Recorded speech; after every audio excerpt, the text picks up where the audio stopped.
am here to present you the project on sustainability and waste. And our topic is Green India, where waste ends, future begins, and sustainability shines.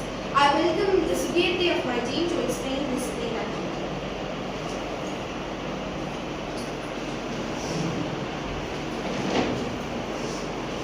Categorizing waste.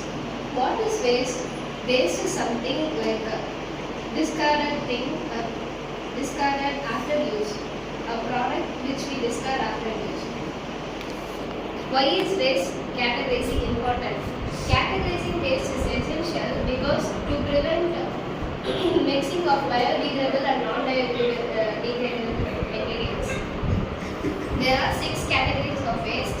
Organic waste includes fruit peels like vegetable scraps and many things. Paper waste are like cardboards and all paper like office papers comes under paper waste. Plastic waste includes plastic bottles, plastic cap and all things. Metal waste is aluminium cans and some copper jar and all things. Glass waste is glass bottles and e-waste, electronic waste. And our activity is to segregate waste into different categories like vegetable, all these are given here.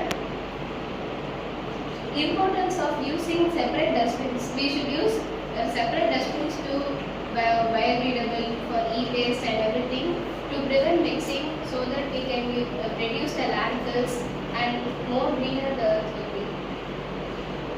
So waste, we should separate waste in our homes to keep the environment clean.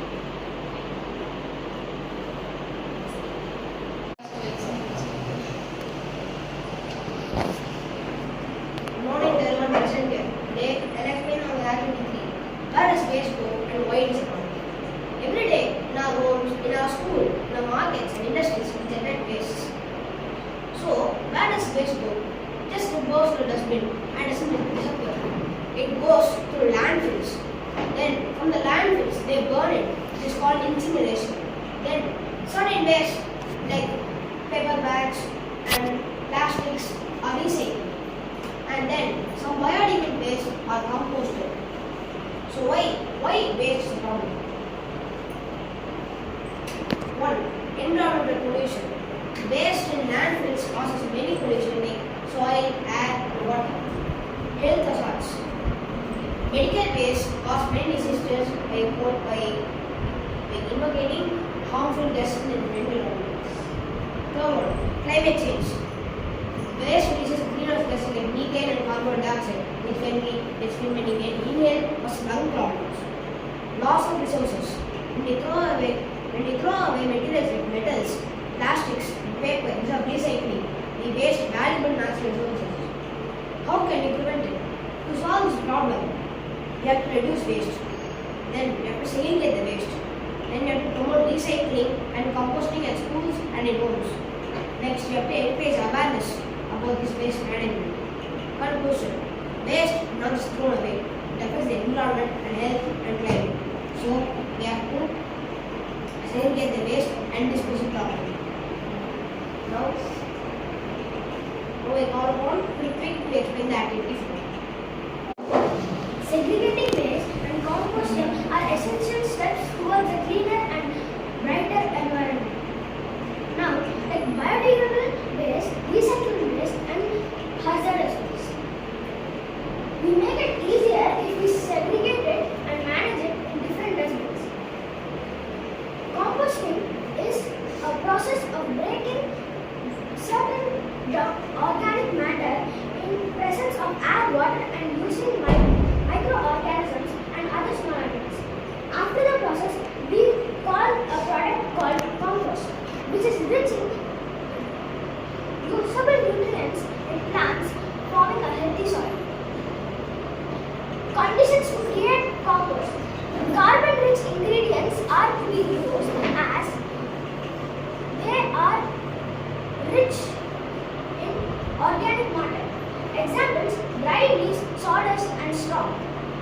Nitrogen-rich ingredients are also used, and their examples are fruits and vegetable peels, dry garlands and grass clippings.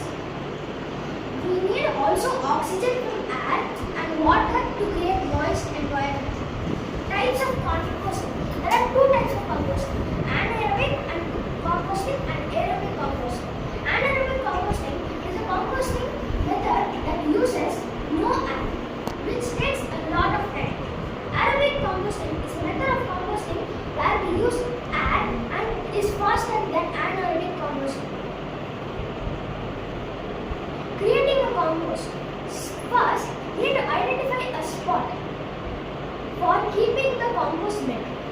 Second, we need to collect materials like carbon-rich materials and nitrogen-rich materials like dried leaves, fresh leaves, flower gardens, and grass clippings. Step 3. Choose a container. It can be anything from a pot to a wooden box. Fourth step, we need to add the process of leaves. First the dried leaves and flower gardens. Next the fresh leaves and also sprinkle water on the top. Fifth step, wait for 3 to 6 months for the preparation. To check if it's ready, we need to see the smell, and the smell should be like earth and the color should be dark brown. Conclusion. Composting is a holistic approach in waste management and that extends our use of materials and for growing healthier plants for farmers. Thank you. School is not just a hub of learning but also a way of sustainability and waste. A zero waste school is a place where the people have the zero to no waste. Which the principle for this is the hours of waste. Originally being 3 hours, which is reduce, reuse and recycle, has extended to 7 hours, which is rethink. Think before you buy anything or throw away something. Refuse. Say no before you buy anything. Reduce. Reduce the number of single-use plastic and waste as much as possible. Reuse. Reuse the thing reuse the things that you buy even though they are damaged. Repair.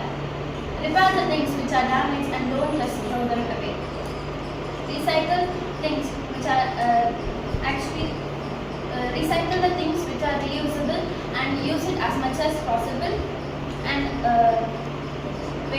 don't throw the waste away. Use biodegradable waste to grow gardens and so on. To conclude, the hours of waste management is a step towards a zero waste school and a good and no waste community. So yeah, today I'm here to tell you about our activity, Then Versus Now. It's very important for us to know how our ancestors deal with the problem of waste management, and it's also very important for us to get modern solutions for modern problems. And that's how we did it, by getting interviews from many people.